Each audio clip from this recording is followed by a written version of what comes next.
Bonjour, c'est Cathy du site maindansla-terre.com. Je suis ravie de vous accueillir dans cette vidéo.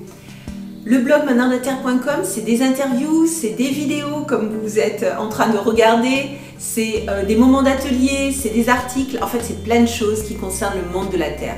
Parce que la terre, c'est ma passion et j'adore partager ça avec vous. Et aujourd'hui, je vais vous partager quelque chose qui fait battre le cœur de beaucoup de potiers, céramistes et sculpteurs, en fait de toutes les personnes qui travaillent la terre.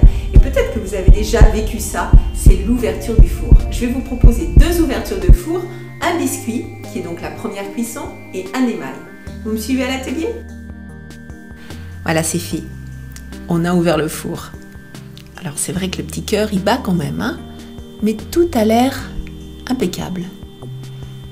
Alors, quand vous cuisez un four biscuit, je vous rappelle que c'est 24 heures en tout, c'est-à-dire 12 heures de montée jusqu'à 980 degrés et la même chose pour la descente.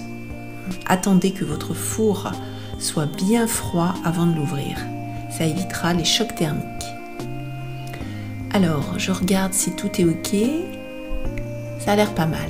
Donc ces pièces sont faites à l'engobe, c'est-à-dire que j'ai passé du pigment qui résiste à des températures aussi fortes parce que j'ai l'intention de les émailler et c'est bien ce que nous allons découvrir ensuite.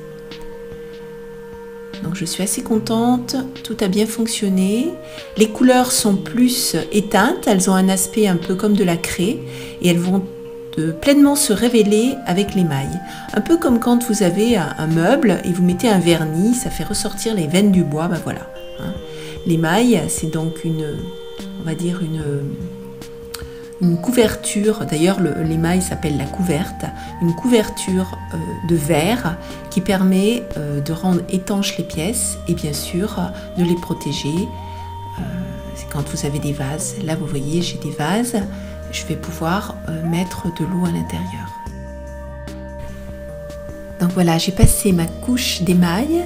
Vous voyez que les couleurs ont disparu. Et ensuite, après à nouveau 24 heures de cuisson.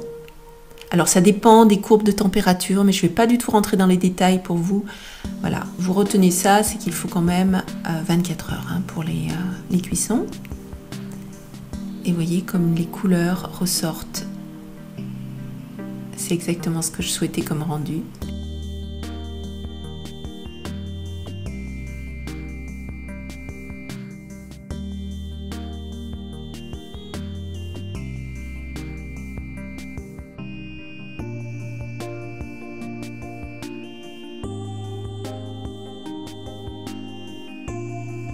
Bon, les cuissons se sont bien passées, alors je suis super contente. Je vais bien sûr partager d'autres expériences avec vous.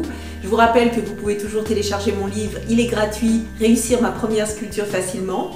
Et j'ai aussi une formation gratuite pour vous. C'est facile, vous cliquez en dessous de la vidéo. Vous allez réaliser la sculpture du Petit Prince de A à Z.